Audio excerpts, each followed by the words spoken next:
Will they go back to trusting the word of the US on trade? Well, let me tell you, when I climate? negotiated the Iran nuclear agreement, I changed Ronald Reagan's maxim, which was trust but verify. And I said to my whole team, don't trust and verify. The very hell out of it. And that's exactly the way we approach that negotiation. It shouldn't be on trust. And you can't get by with that. Most, professional people would say, well, you can't trust these people. But nobody has had to verify that the US is good for its word in the past.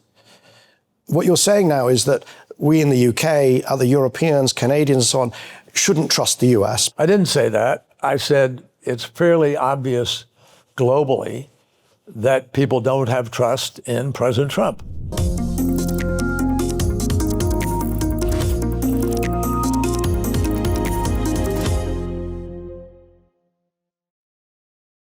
Hello, I'm Michael Liebreich, and this is Cleaning Up. We're recording today in front of a live audience as part of London Climate Action Week. My guest needs very little introduction. It is Secretary John Kerry, former Massachusetts Senator, US presidential candidate, Secretary of State of the US, and Special Envoy on Climate for President Biden, now chair of Galvanize, the global climate investor.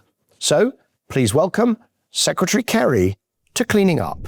Secretary Kerry, John, thank you so much for joining us here today on Cleaning Up. Thanks for having me here. I hope we can clean up. Well, we're trying. We're doing our best. And you've been doing your best for quite some time. But you were on yet another global tour. And here we are in London. Where have you been so far on this trip? Well, I was in Montreal from Boston, and then I went Boston to Australia, and Australia back to UAE, to Mombasa, where we had the major ocean conference that I started when I was secretary. I mean, honestly, I'd love to chat about it a little bit, but, and then I went from there to London here, and I've had various things happening.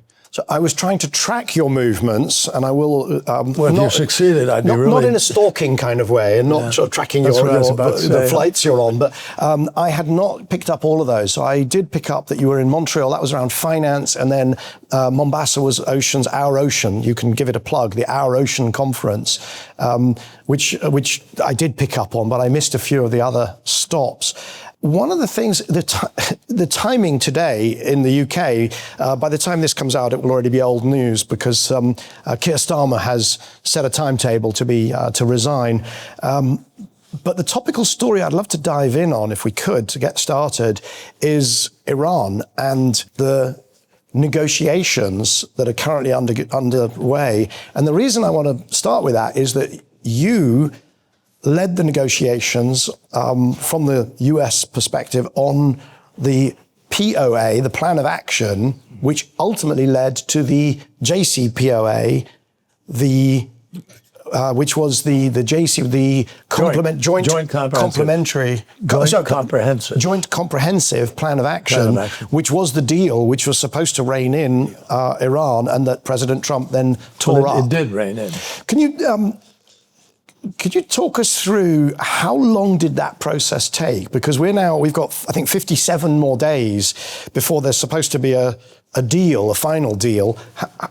How did the process work back in 2015, 2016 when you led the original deal? Back in 2015, we really began from a very, very different place. I had my first conversation with my counterpart, Foreign Minister Zarif. Javad Zarif. And Javad was extremely articulate, very well spoken. He'd been to the University of Colorado for some period of time, been to the UN. So he was a pro, and he knew the ups and downs and ropes. And we held our first private conversation at the UN, which we'd scheduled together.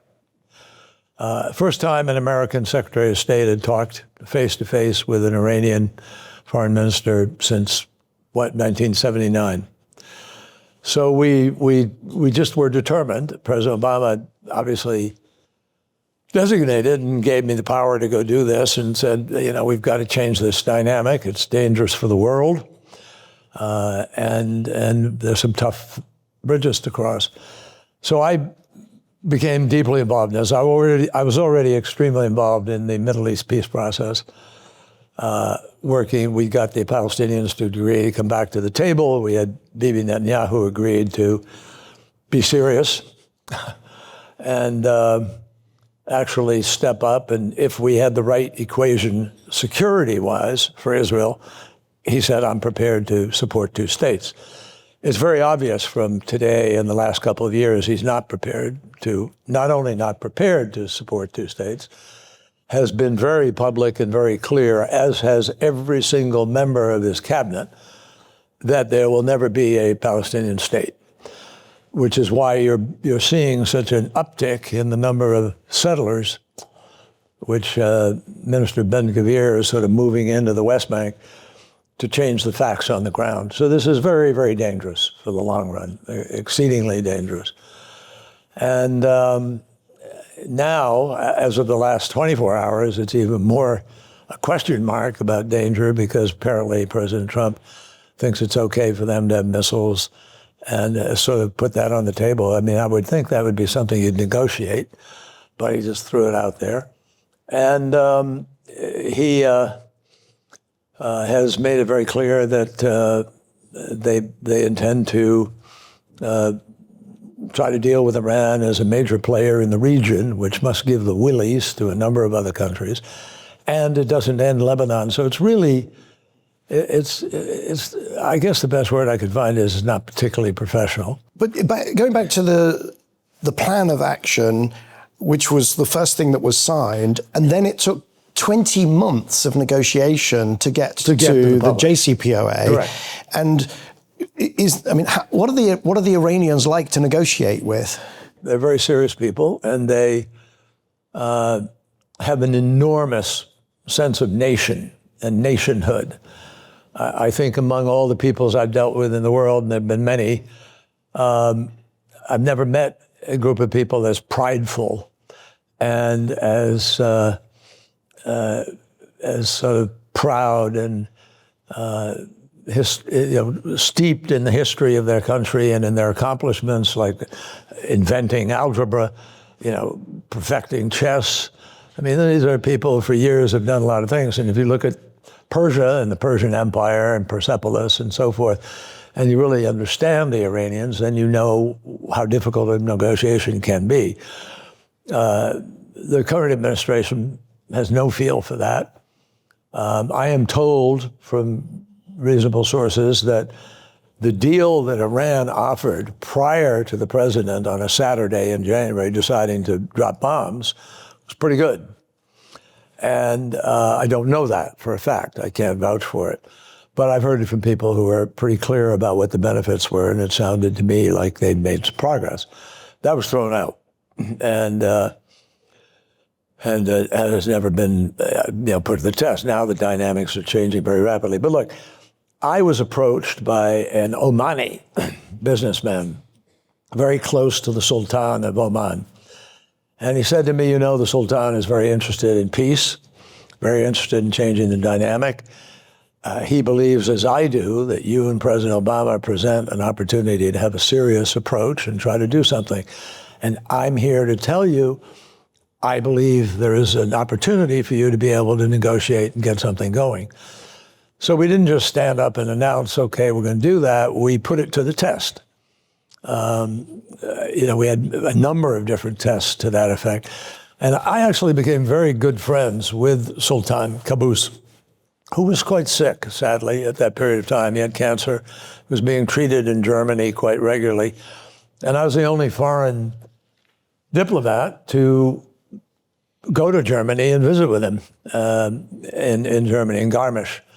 And, we really grew to have a relationship. And I believe very deeply, that relationships are really critical to good diplomacy.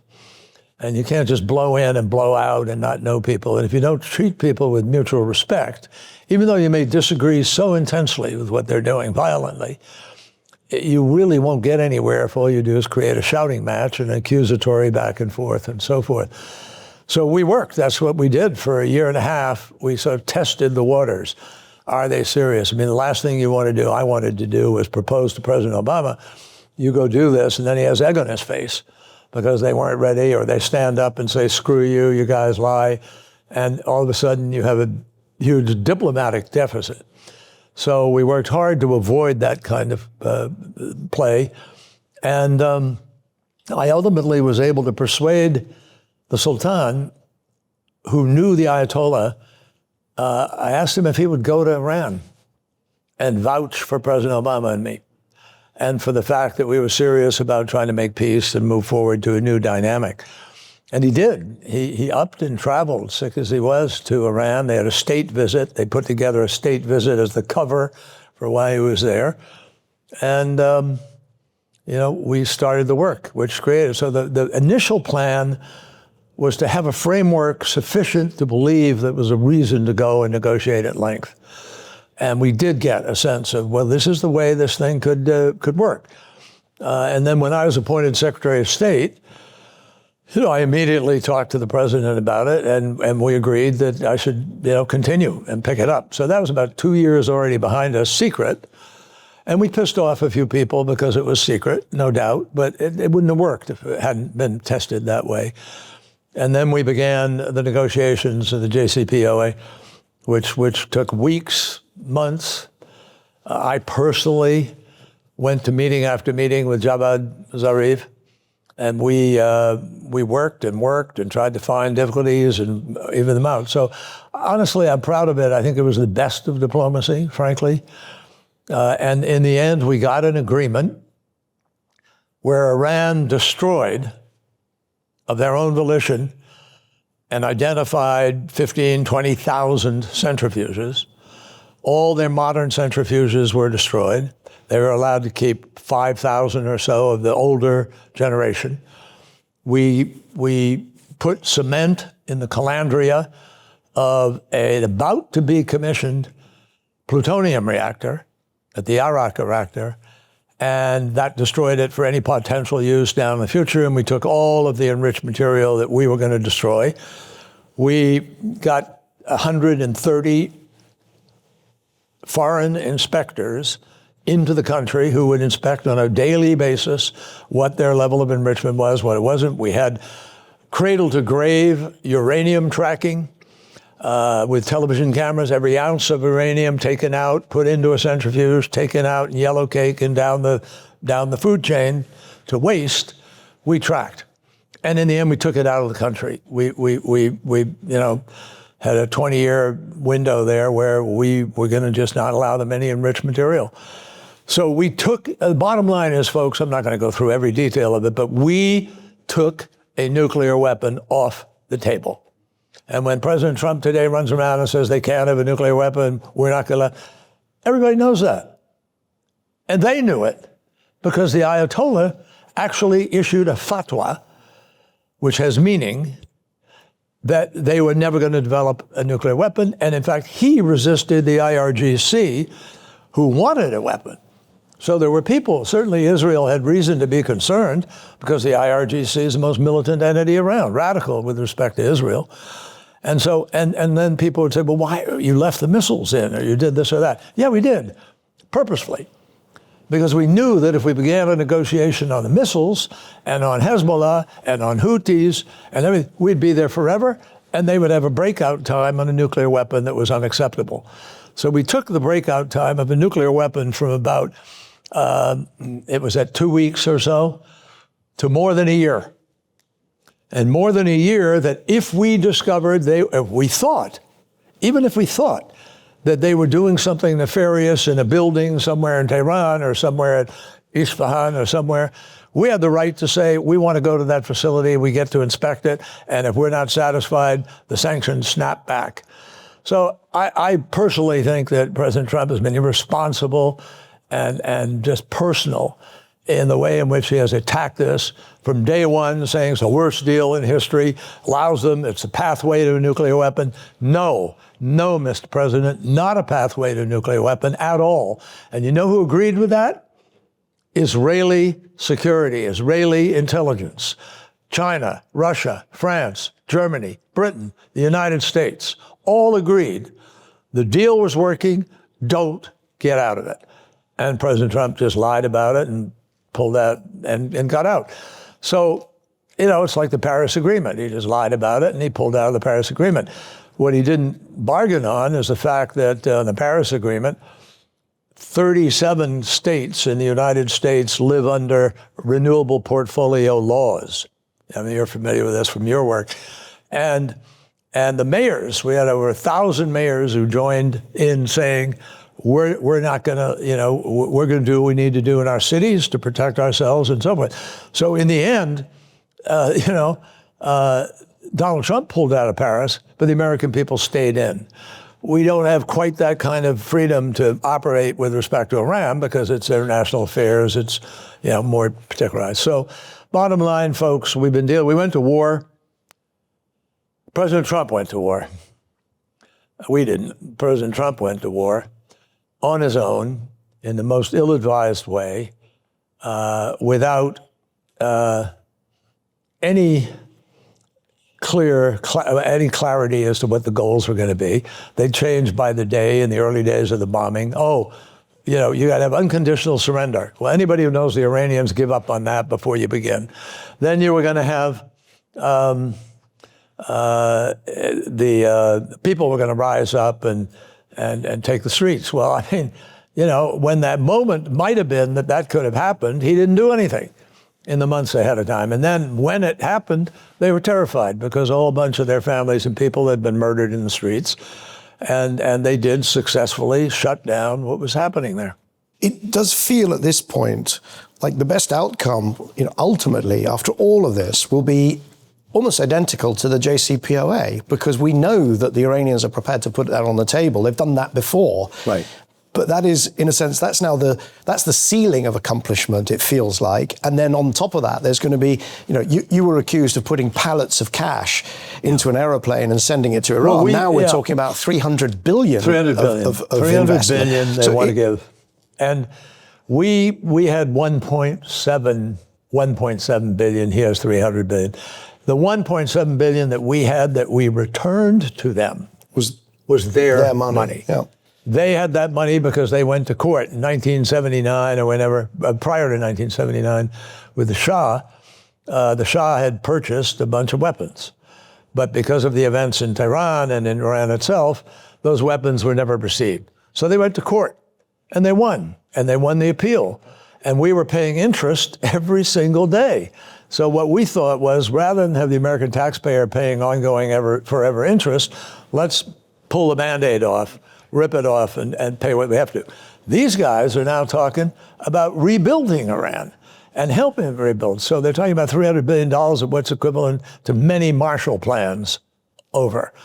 And it's really quite remarkable. I mean, it's beyond what you can easily And fathom. of course, if it does happen, would happen with the sort of scrutiny that is now being provided to all sorts of transactions. Oh God, yeah, for sure. It'll have the same scrutiny that we're seeing about all these other projects in Gaza and elsewhere. And I suppose the two real estate negotiators will be prime in arranging whatever they want. There are many miles of road before we get to that point. I want to actually come to climate because we started off on Iran because that was one of your major negotiations back in that period. Extraordinary time it must have been, 2013, 14, 15. Yeah. But the other one, of course, was climate and Paris, where you led the US delegation, or you led the US negotiation in what ended up the Paris Agreement. Yeah. You've said already that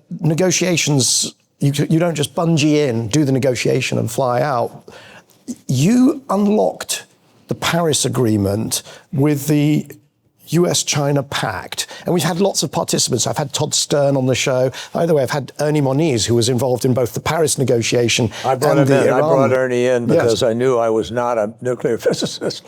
Right. And Ernie came in and really helped enormously. On the Iran one, but Iran also one. Then was involved, but well, in a lesser also extent, on the other, as Secretary of Energy in the US at the time. Yeah. So the origins of the US Climate Pact, so that was 2014.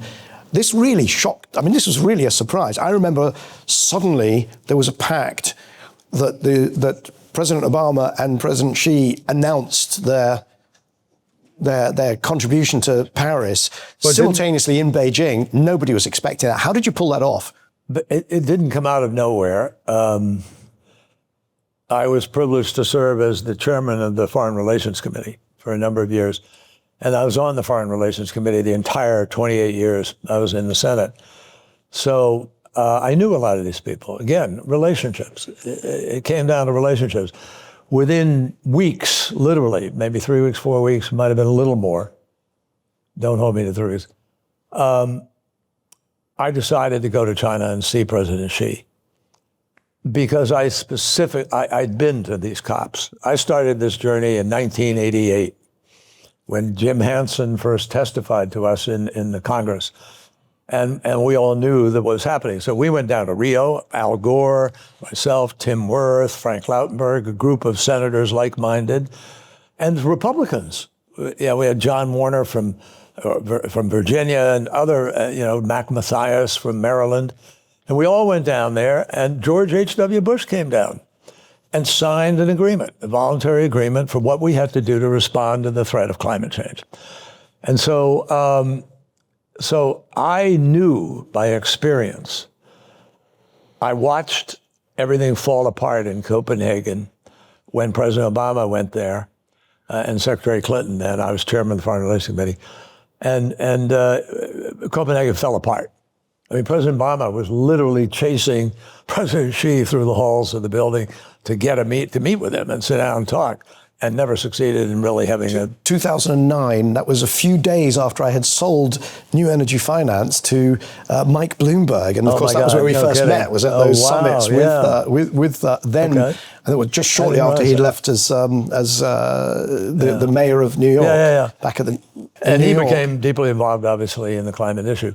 But, well, thank you for that and for your help. But I was determined that we were not going to go to Paris and have a failure. And the way to do that, I thought, was to pre-cook with the Chinese what we would do together.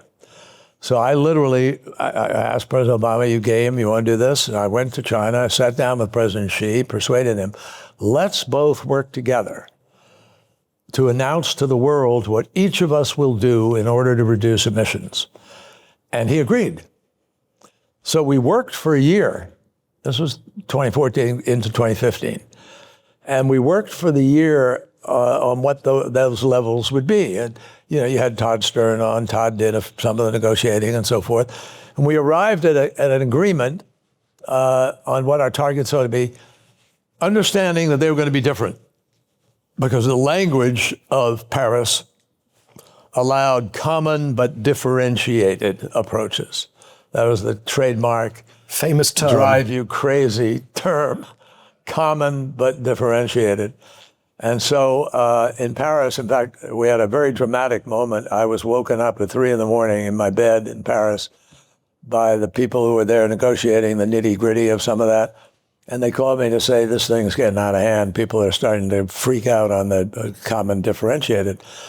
So I got out of bed and we drove out there and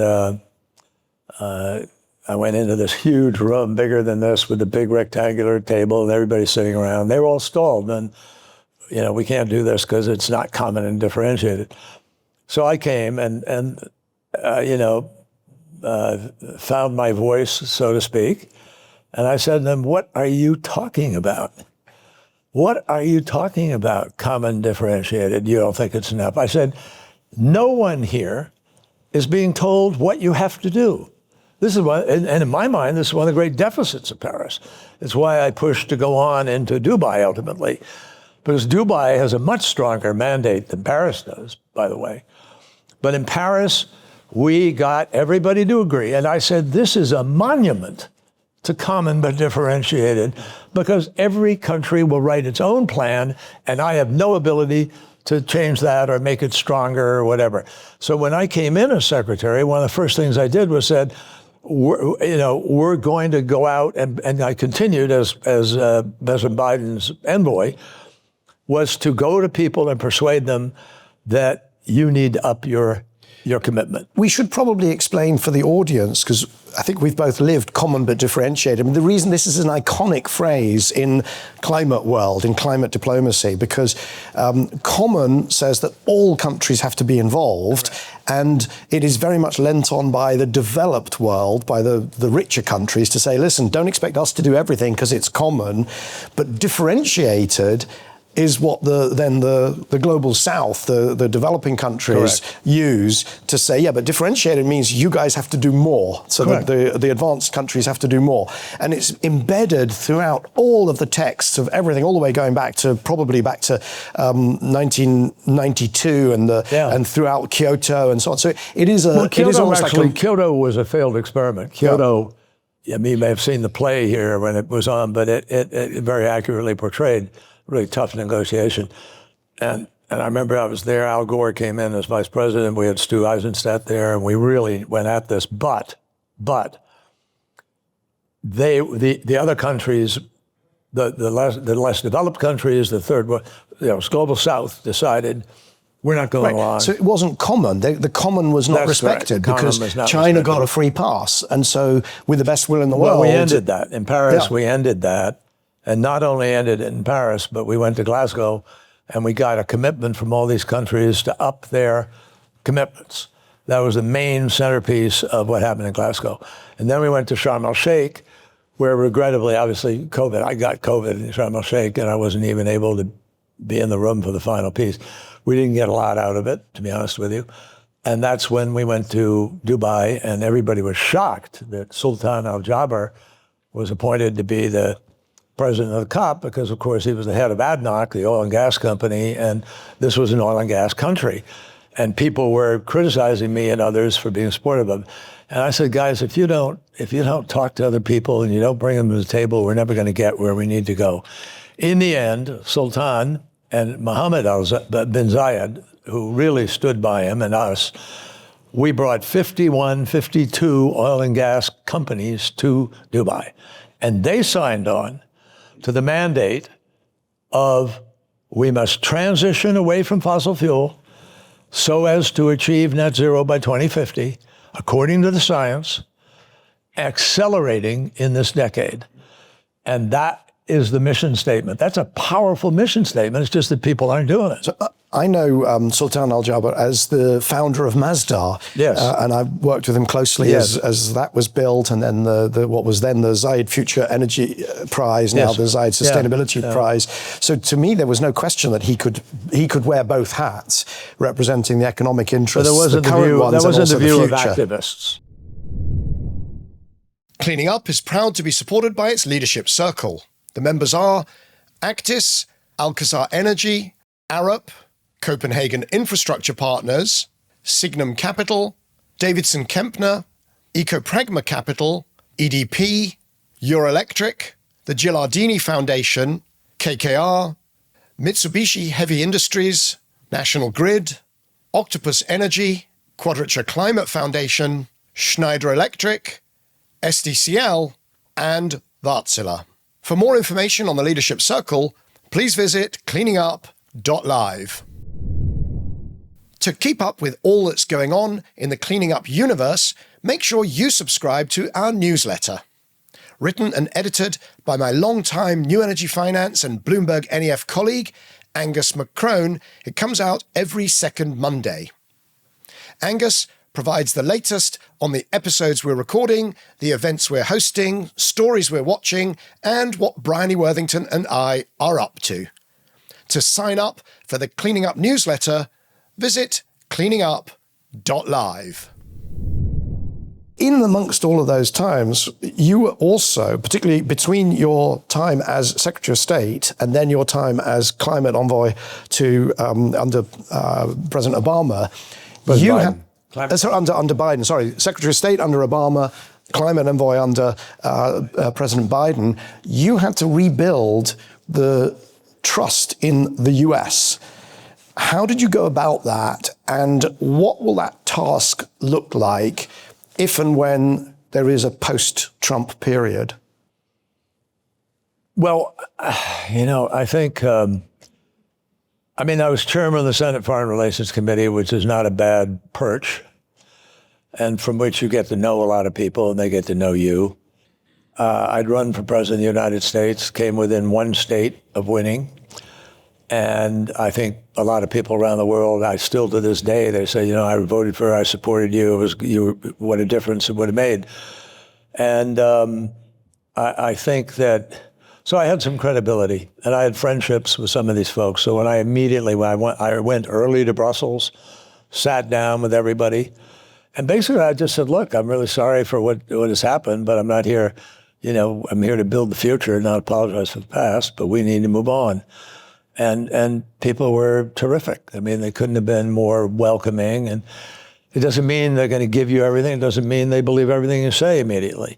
It takes time, therefore, to build relationships back up. And that's exactly what will happen, I think, extremely rapidly.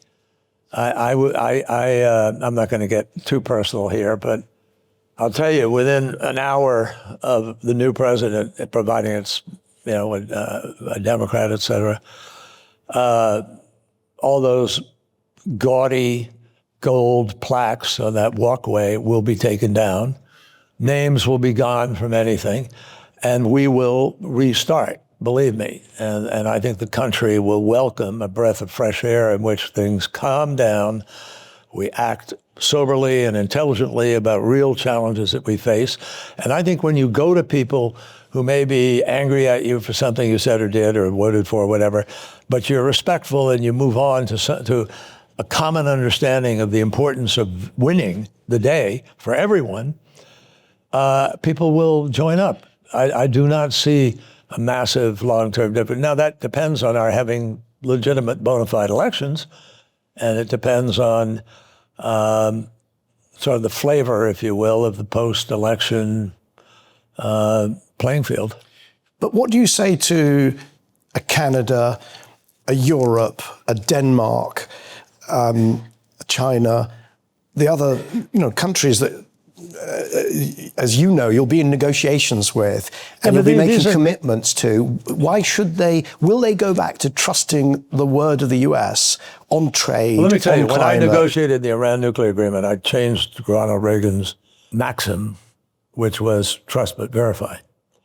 And I said to my whole team, don't trust and verify. The very hell out of it.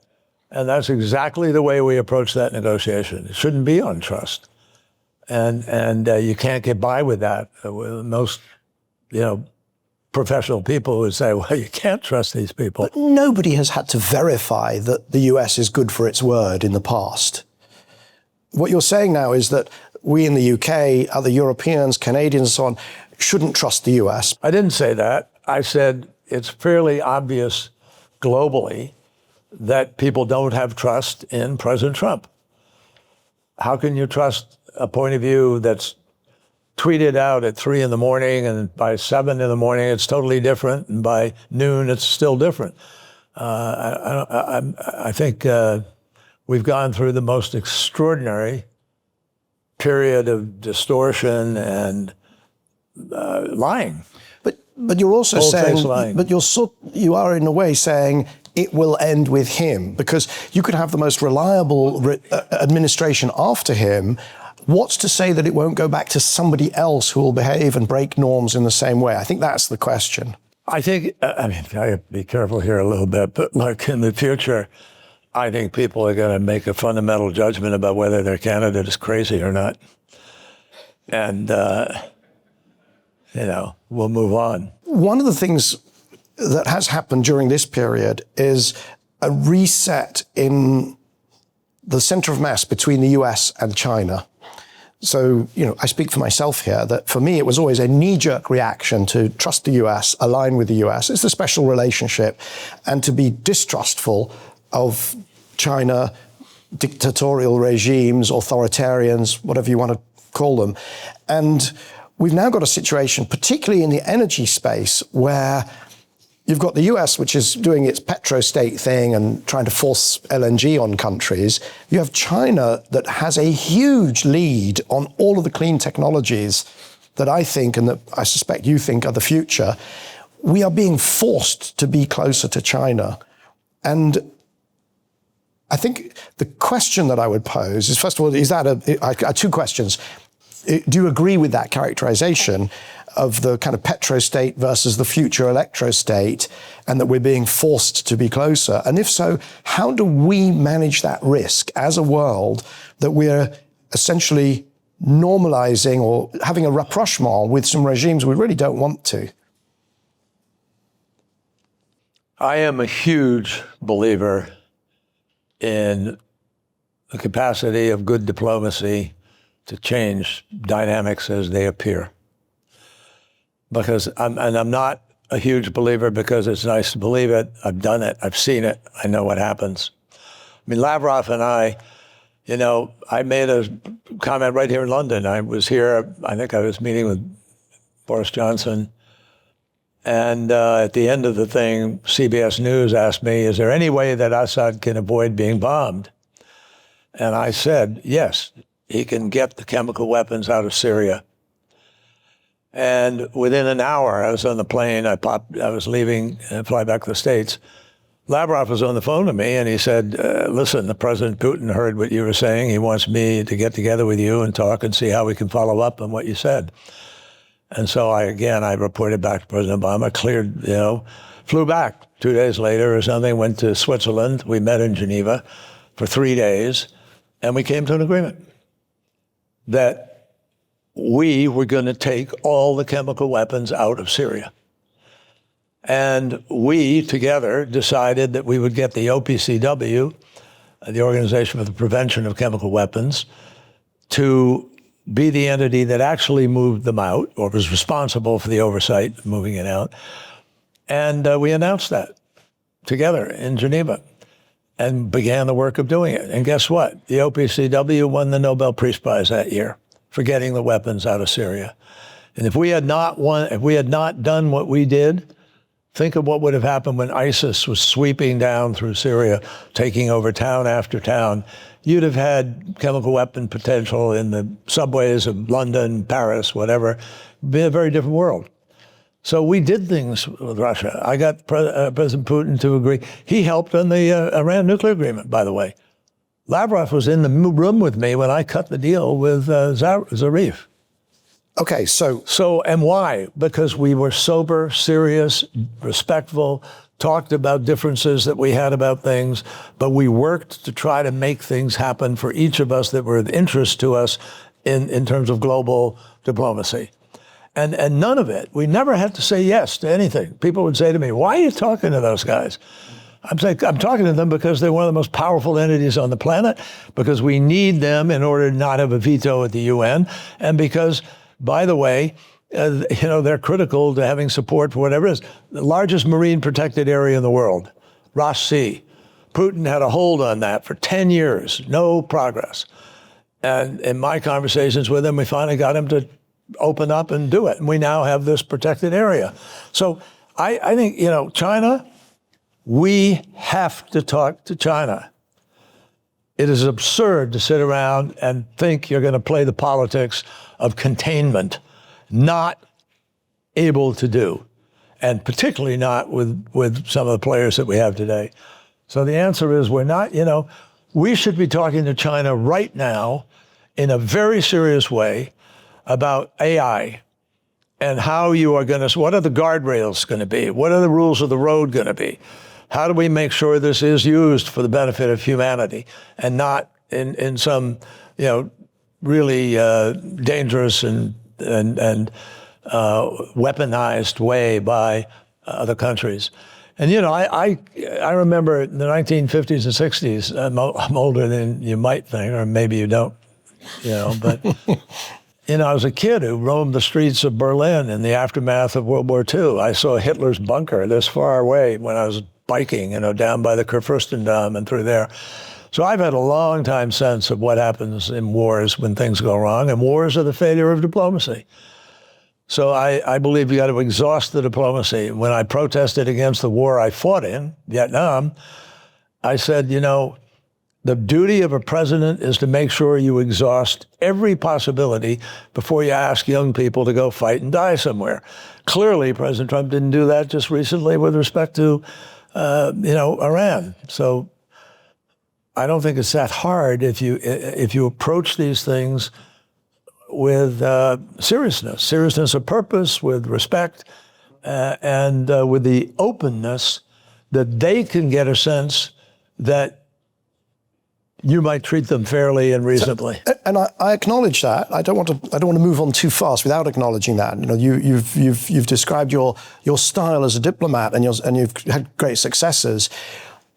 China, though, economically, is set up to dominate clean energy, transportation, and all of the benefits that flow from that, both economically for them, but also security. Whose fault is that? But the question is not so much whose fault it is. The question I want to ask is, what would you do today were that your brief? Because today, the yuan is enormously undervalued, right? Official figures, 20%, 25%. They're dominating these industries. They're dominating the supply chain. They're embedding their technology in our economies. What would you do about it? I would have very serious negotiations with Chinese about this issue of what we could cooperate on more effectively without harming our economies, but also what the rules of the road are and we need to respect. And dumping is not acceptable. And so it became acceptable. And I think you have to now find an equilibrium. It is in China's interest to actually find some way of calming things down, getting greater stability in the marketplace, and some understanding of how, we could apply our wealth more intelligently to solve some real problems together. And I think China would join doing it. Ebola, when Ebola hit, I went to China at one point because we had nothing going on in Western Africa to really adequately deal with it. And it was brutal what it might have happened, particularly if it came to other countries. So we needed to build a whole infrastructure. We sent troops over, we built tents, we did burial instructions, everything we could do to sort of cut it off right there. And I went to China and met with President Xi, and I said, look, we need equipment. We need you to help us with people maybe on the ground, but most importantly with the gowns and the equipment of medical treatment and so forth. And he did, right away, boom. Now, again, China has certain interests. We all know them. The 9-dash line, the South China Sea, the islands, Taiwan. Obviously Taiwan, Uyghurs. I mean, you run the list. And including market access, which is an issue for us, obviously, and fairness and so forth. But it requires a clarity of strategic purpose, which I think has been lacking. I mean, look at this summit they just had. I mean, most of it was just ceremonial, back and forth, and it was 2 days, and then Trump leaves. This is the G7 you're referring to? No, not what happened in Evian. This is what happened with Trump when he went to China for the 2 day straight visit. The Trump-Xi bilateral state visit. Correct. Yes. Nothing came out of that because it wasn't prepped. There wasn't really any real work done. No clarity of vision about the strategy and where to go. Now, John, I would love to continue. We are sadly reaching the end of the time, so I'm going to say thank you. Actually, salute you for your efforts over decades on some of the most important issues of our time, and hopefully you will continue to enjoy London Climate Action Week. Can I say one thing that we haven't, which I think is really important, because I'm here during Climate Week. My narrative nowadays, I feel very confident about it, and I think it is the only way forward. I'm now absolutely convinced the days of worrying about the COP are over, that we have transitioned to a whole new period in terms of what's happening with climate. And the naysayers and doomsday prophets of the climate crisis, that narrative has been really discredited. ESG has now been weaponized. I mean, the whole dynamic has changed. But here's a headline from the Wall Street Journal just before the World Economic Forum. The headline was, the energy transition is now unstoppable, Wall Street Journal. And then there was another article by Bloomberg at the World Economic Forum that said, headline, you know who believes in climate change? Under it, big letters, the stock market.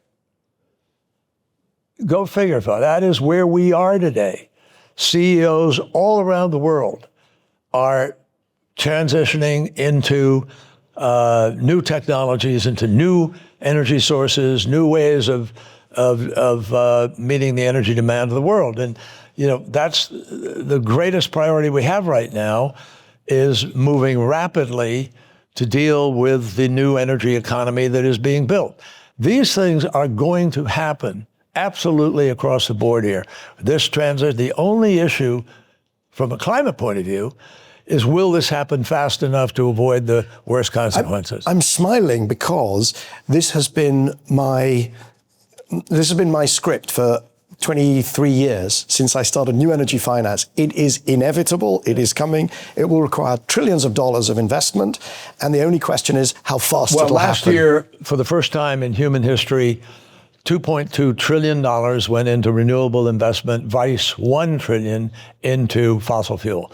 That's never happened. And it's the same thing this year. It's already 0.2 above that. And what we need to do is get up to the 4.5, 5 trillion. We will.